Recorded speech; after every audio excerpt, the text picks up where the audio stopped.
네, 그럼 이 사건 재심 변호를 맡았던 우리 박준영 변호사 바로 연결해서 그 내용 좀 바로 들어보겠습니다. 박 변호사님 나와 계십니까? 예, 나와 있습니다. 예. 저희가 한번 본론으로 바로 한번 여쭤보겠습니다. 예, 예. 아까 저희 뉴스온 제작진하고 사전 통화에서 이번 사건은 예, 이 당시 경찰의 조직적 가담이라고 하셨습니다. 맞습니다. 근거가 뭡니까?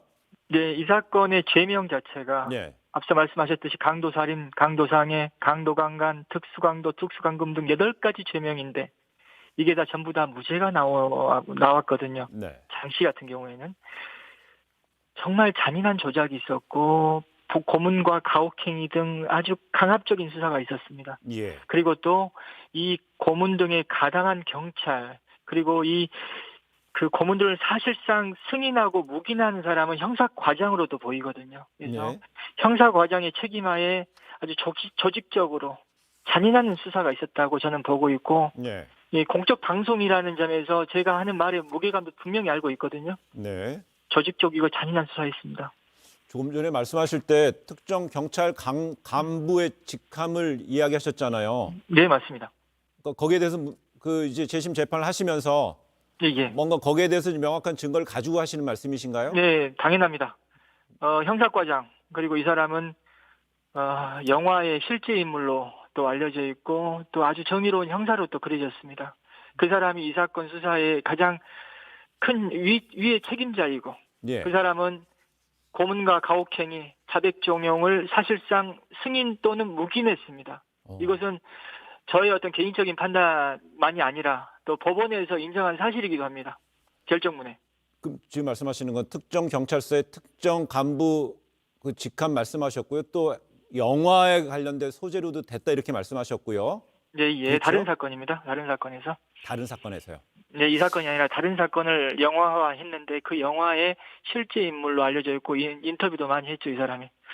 물론 이 사람을 추정할 수 있는 이 어떤 사실관계를 얘기한다는 것이 또 이게 아무리 뭐 이 사람의 어떤 잘못된 어떤 행동, 과거의 어떤 그 사건을 제가 문제제기하는 것이긴 하지만 명예훼손의 네. 문제가 있긴 하거든요. 네. 하지만 공적 인물이고 또 그 사람에 대한 어떤 공적 평가와 전혀 다른 어떤 아주 문제 많은 어떤 과거이기 때문에 함께 이 사건이 이것도 부각돼서 그 사람에 대한 평가는 다시 이루어져야 된다는 생각을 하고 있습니다. 박 변호사님, 조금 전에 네. 그 해당 인물에 대해서 이 설명을 하시면서 기술하시면서 네, 예. 법원도 언급하셨어요. 네, 법원의 결정문. 네. 법원의 재심 개시 결정문에도 이 사람의 이름이 언급되어 있고 이 사람은 법정에 나와서 증언까지 했고요. 네. 또 이 사람이 사실상 이 고문과 가혹행위 수사의 책임자로서 예. 이 결정문의 표현 그대로 말씀드리겠습니다. 사실상 승인 또는 사실상 묵인 네. 해서 고문과 가혹행위가 이루어졌고 허위 자백이 이루어졌다. 그렇게 법원도 판단했습니다. 그러면요. 그렇다면 경찰이 왜 이렇게 그런 방식의 수사를 한 것으로 좀 판단하십니까?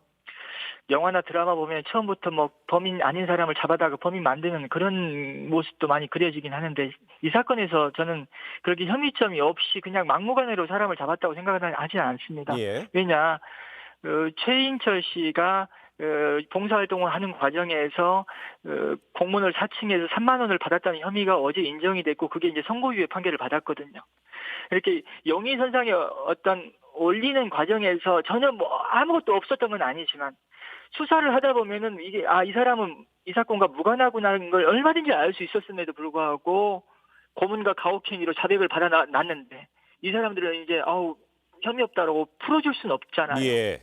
본인들의 잘못을 묻어야죠. 그러다 보니까는 아주 잔인한 조작이 이루어지고 정말 그 조작을 또 감추기 위해서 최인철 씨의 가족 알리바이를 증언한 가족까지도 위증으로 집어넣고 아주 못된 짓 너무 많이 했습니다, 이 사건. 그러면요. 예. 이 피해자들이 이 당시 자신들을 고문한 예. 이 경찰들을 신원 공개를 원하고 있지 않습니까? 그거는 이제 피해자분들이 공개하는 것보다는 그게 어떻게 해야 될지 모르겠습니다. 물론 이게 우리 사회가 이제 공개가 됐을 때 이 사람들에 대해 가해지는 비난이나 이거 너무 가혹한 부분도 있고 그 가족들이 또 피해를 보는 부분이 있거든요. 그래서 예.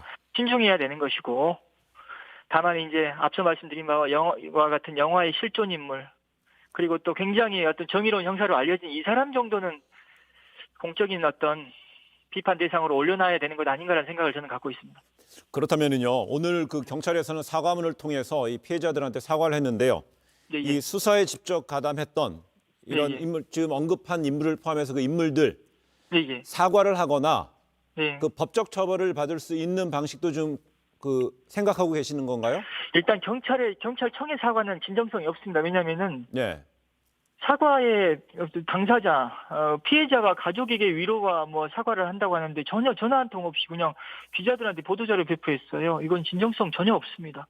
그리고 경찰청 자체의 사과 진정성 없고 또 담당 경찰들 중에 누구 하나 진정성 있는 사과하거나 자신의 잘못을 인정한 사람 없습니다.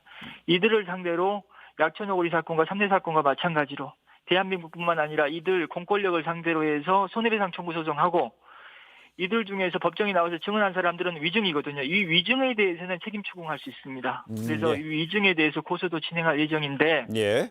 이들 중에서 정말 지금이라도 사과와 반성하는 사람이 있다면은 당사자들도 그렇습니다.